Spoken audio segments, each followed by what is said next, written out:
जय हिंद बच्चों, इसमें आप लोग महामना इंस्टीट्यूट के यूट्यूब चैनल से जुड़े हुए हैं और इस चैनल में मैं आप सबका स्वागत करता हूं।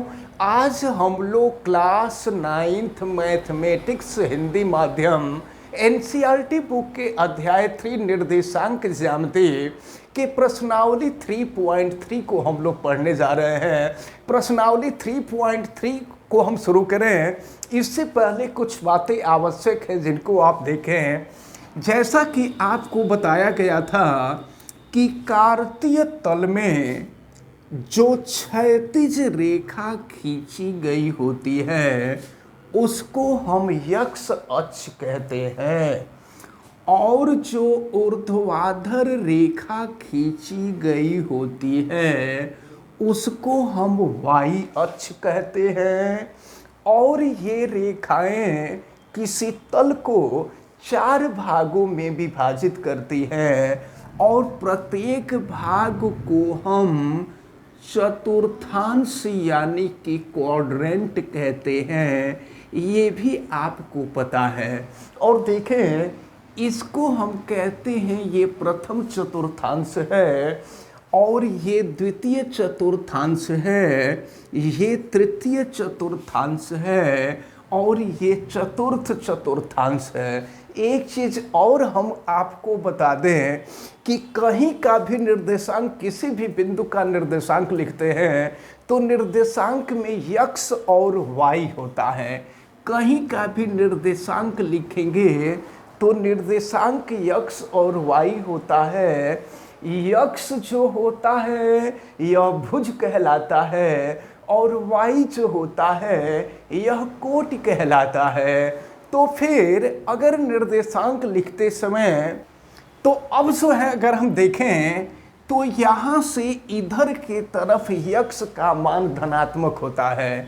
तो देखिए यक्ष का मान पॉजिटिव होगा यहाँ से इधर के तरफ और यहाँ से इधर के तरफ यानी दाईं और राइट साइड में यक्ष की वैल्यू पॉजिटिव होती है और बाएं साइड में यक्ष की जो वैल्यू होती है वो निगेटिव होती है। और यहाँ से ऊपर के तरफ अगर हम चलें तो ऊपर के तरफ y का मान पॉजिटिव होता है, ऊपर के तरफ y का मान पॉजिटिव और नीचे के तरफ हम आते हैं तो y का मान निगेटिव होता है। तो इस प्रकार आपको ध्यान में रखना चाहिए कि अगर दोनों यानी यक्ष और वाई या दूसरे शब्दों में कह लीजिए भुज और कोटि, अगर दोनों धनात्मक होंगे तो वह प्रथम चतुर्थांश में होगा।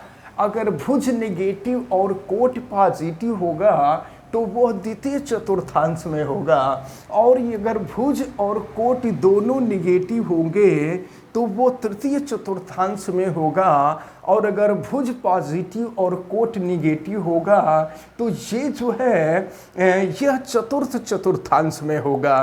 तो इतनी बात आप ध्यान में रखे रहिए। और अब हम शुरू करते हैं प्रश्नावली 3.3 का क्वेश्चन नंबर 1। आप बुक में देखें प्रश्नावली 3.3 का क्वेश्चन नंबर 1 क्या कहा जा रहा है। देखें, किस चतुर्थांश में या किस अक्ष पर। तो एक बात ध्यान से समझ लीजिए, यक्ष अक्ष पे y का मान 0 होता है और y अक्ष पे यक्ष का मान 0 होता है। ये पिछले वीडियो में आपको बताया जा चुका है। तो देखिए कौन कौन पॉइंट दिया हुआ है। -2 दिया है, -2 देखिए -2। तो -2 देखिए यक्ष ये भुज जो है निगेटिव है और कोट पॉजिटिव है।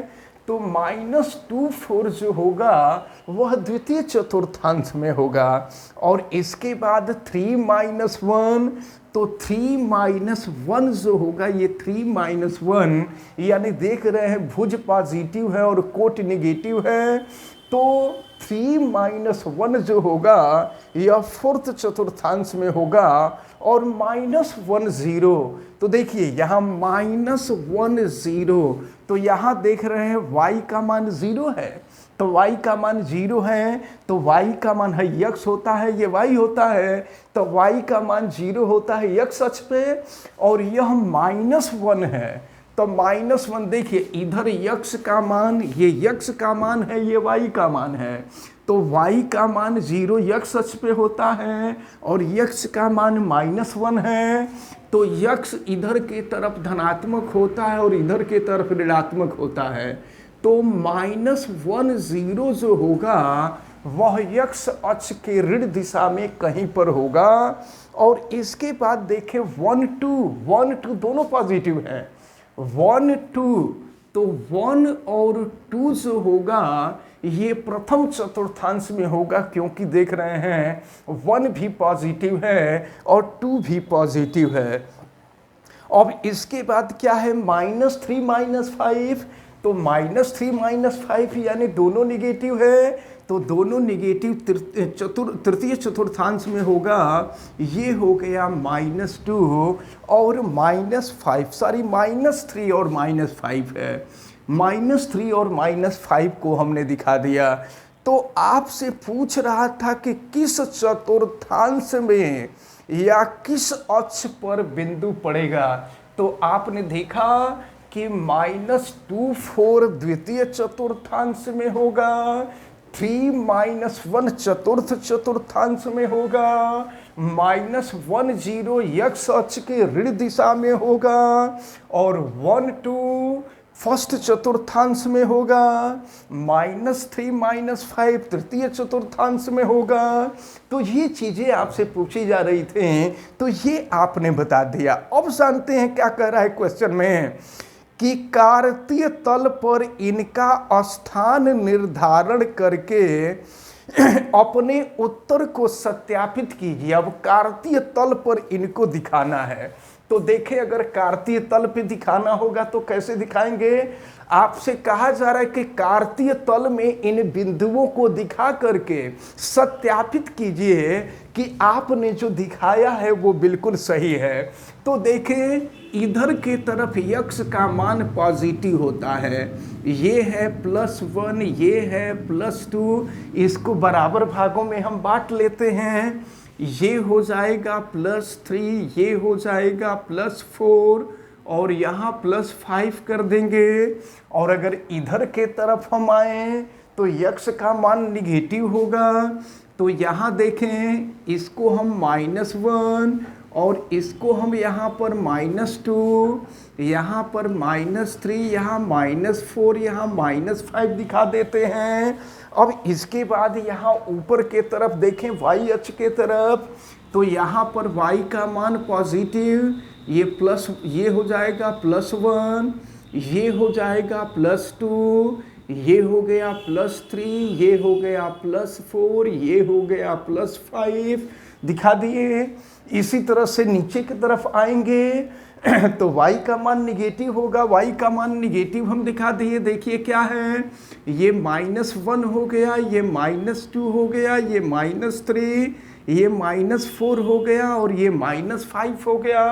अब जरा ध्यानपूर्वक देखें, -2 और 4 को दिखाना है। देखिए यहाँ -2 और 4 को दिखाना है, तो यक्स का मान -2 है। अब देखें आप फिगर में यक्स का मान -2 यहाँ होगा और y का मान 4, y का मान 4 यहाँ होगा। तो इस प्रकार अगर हम इसको डॉटेड लाइन से दिखा दें तो ये जो पॉइंट होगा इस पॉइंट का ही निर्देशांक -24 हो जाएगा। ये जो पॉइंट है ये पॉइंट -24 को दिखाएगा। हम चाहें तो इसको बिंदु A से रिप्रेजेंट कर सकते हैं। अब इसके बाद दूसरा जो पॉइंट है वो 3 -1 है, तो 3 -1 यानी यक्स की वैल्यू +3, तो देखिए यक्स की वैल्यू +3 यहाँ पर होगी और फिर y की वैल्यू -1, तो y का मान -1 नीचे की तरफ होगा। तो अब इसको हम आगे की तरफ बढ़ावें तो अब देखें ये दोनों बिंदु एक दूसरे को जहाँ पर काटेंगे इस बिंदु का निर्देशांक हो जाएगा 3 -1, ये जो बिंदु है। तो तो इस बिंदु को हम बी दिखा सकते हैं और 3-1 को हम इसी चतुर्थांश में दिखाए थे और -2 4 को भी इसी चतुर्थांश में दिखाए थे। अब इसके बाद अगला जो पॉइंट था वो -1 0 था, -1 0। तो देखें -1 यक्स का मान -1, तो यक्स का मान -1 ये है और यक्स अक्ष पर ही y का मान 0 होता है। तो ये जो पॉइंट है इस पॉइंट का निर्देशांक -1 0 होगा। इसको हम चाहें तो पॉइंट C से रिप्रेजेंट कर सकते हैं। अब इसके बाद 1 2 देखिए 1 2 यानी यक्स वाई दोनों पॉजिटिव है, तो यक्स का मान +1 ये हो गया और y का मान +2 ये हो गया। अब देखिए कि दोनों एक दूसरे को कहाँ पर काट रहे हैं, तो ये हो जाएगा 1 2 और इस बिंदु को हम दिखा सकते हैं D।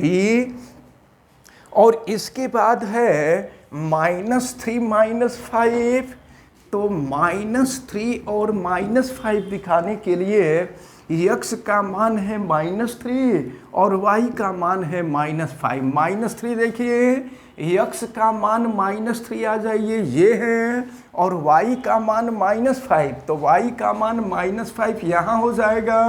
अब ये देखिए कि एक दूसरे को किस बिंदु पर काट रहे हैं, तो ये जो पॉइंट होगा इस बिंदु को हम मान सकते हैं E और ये जो पॉइंट होगा यही -3 और -5 होगा। तो देखें यहाँ पर दो तरीके से हम लोग दिखाए हैं।